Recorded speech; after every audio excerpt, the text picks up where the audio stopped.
जिंदगी की राह में कभी पीछे कदम मत मोड़ना।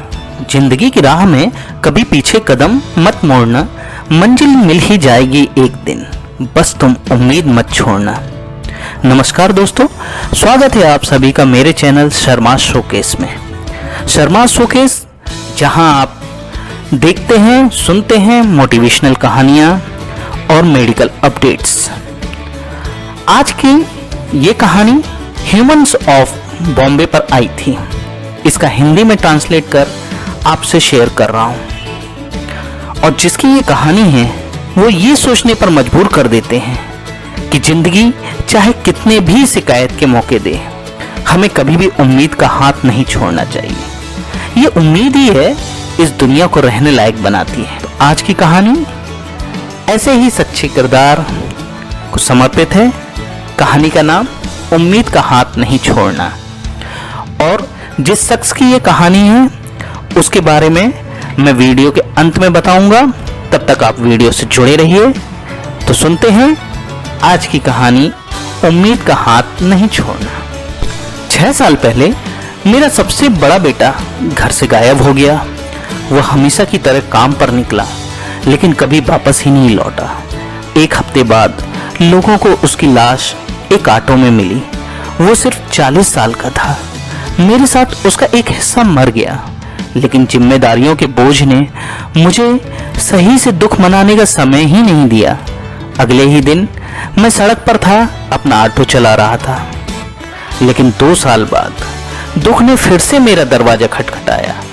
मैंने अपने दूसरे बेटे को भी खो दिया। गाड़ी चलाते समय मुझे एक कॉल आई, आपके बेटे की लाश प्लेटफॉर्म नंबर 4 पर मिली है, उसने आत्महत्या कर ली है। मेरी बहू और उनके 4 बच्चों की जिम्मेदारी ने मुझे जिंदा रखा। दाह संस्कार के बाद मेरी पोती जो 9वीं कक्षा में थी, उसने पूछा, दादाजी क्या अब मेरा स्कूल छूट जाएगा? मैंने अपनी सारी हिम्मत जुटाई और उससे कहा, कभी नहीं, तुम जितनी चाहो उतनी पढ़ाई करना। मैं पहले से ज्यादा समय तक ऑटो चलाने लगा। सुबह 6 बजे घर से निकलता और आधी रात तक अपना ऑटो चलाता। इतना करने के बाद भी मैं हर महीने बस 10,000 रुपए कमा पाता। उनके स्कूल की फीस और स्टेशनरी पर 6,000 रुपए खर्च करने के बाद मुझे 7 लोगों के परिवार को खिलाने के लिए मुश्किल से 4,000 रुपए ही बचते थे। अधिकांश दिनों में हमारे पास खाने के लिए मुश्किल से ही कुछ होता था।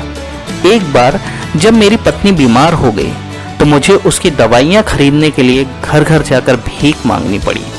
लेकिन पिछले साल जब मेरी पोती ने मुझे बताया कि उसकी 12वीं कक्षा में 80% अंक आए, तो मुझे लगा मैं अपना ऑटो आसमान में उड़ा रहा हूं। मैंने पूरे दिन अपने सभी कस्टमर को मुफ्त सवारी दी। पोती ने मुझसे कहा, दादाजी मैं बीएड कोर्स करना चाहती हूँ। उसे आगे पढ़ाना मेरी औकात से बाहर था, लेकिन मुझे किसी भी कीमत पर उसके सपने पूरे करने थे। इसलिए मैंने अपना घर बेच दिया, उसकी फीस चुकाई। फिर मैंने अपनी पत्नी, बहू, अन्य पोतों को हमारे गांव में अपने रिश्तेदारों के घर भेज दिया और मैं मुंबई में बिना छत के रहने लगा। अब 1 साल हो गया है और सही कहूं तो जिंदगी से कोई शिकायत नहीं है। अब ऑटो ही मेरा घर है। मैं अपने ऑटो में ही खाता हूँ और सोता हूँ और दिन भर लोगों को उनकी मंजिल तक ले जाता हूँ। बस कभी कभी दिन भर ऑटो चलाते हुए पैरों में दर्द होता है, लेकिन जब मेरी पोती मुझे फ़ोन करके ये कहती है कि वो अपनी क्लास में फर्स्ट आई है, तो मेरा सारा दर्द गायब हो जाता है। मुझे उस दिन का बेसब्री से इंतज़ार है कि वो टीचर बन जाए और मैं उसे गले लगाकर बोल सकूं, मुझे उस पर बहुत गर्व है। वो हमारे परिवार की पहली ग्रेजुएट होने जा रही है। जैसे ही उसका रिजल्ट आएगा, मैं पूरे हफ्ते किसी भी कस्टमर से पैसे नहीं लूँगा।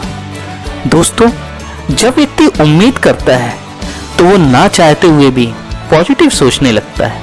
उम्मीद एक पॉजिटिव फीलिंग है जो हमेशा कुछ अच्छा होने के लिए बढ़ावा देती है। आपको भी अपनी उम्मीद को कभी खोना नहीं है। जो भी काम आप करते हो उसके लिए उम्मीद अवश्य करें, क्योंकि उम्मीद वो आखिरी चीज है जो व्यक्ति हारने से ठीक पहले करता है। बहुत लोगों ने जानना चाहा कि ये किस पुरुष की सच्ची कहानी है, तो इनका नाम है देशराज।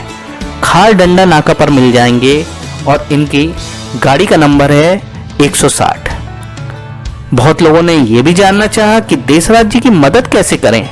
मुझे नहीं लगता कि वो मदद लेंगे, लेकिन फिर भी अगर आप लोग उन तक पहुंचना चाहते हैं तो उनका नंबर है 8657681857। ये नंबर सही भी है या नहीं इसका मैं दावा नहीं कर सकता, लेकिन जरूरतमंद चाहे तो इस नंबर पर फोन करके उन तक पहुंच सकते हैं। तो सलाम करता हूं देशराज जी को, नमन करता हूं उनकी इस उम्मीद भरी पॉजिटिविटी के लिए और दिल से प्रे करता हूं उनकी बेटी जल्द से जल्द उनके मुकाम तक पहुंच जाए और उनकी उम्मीदों को पंख बना दे। अगली बार फिर मिलेंगे हम एक नई मेडिकल और मोटिवेशनल कहानियों के साथ। तब तक नमस्कार।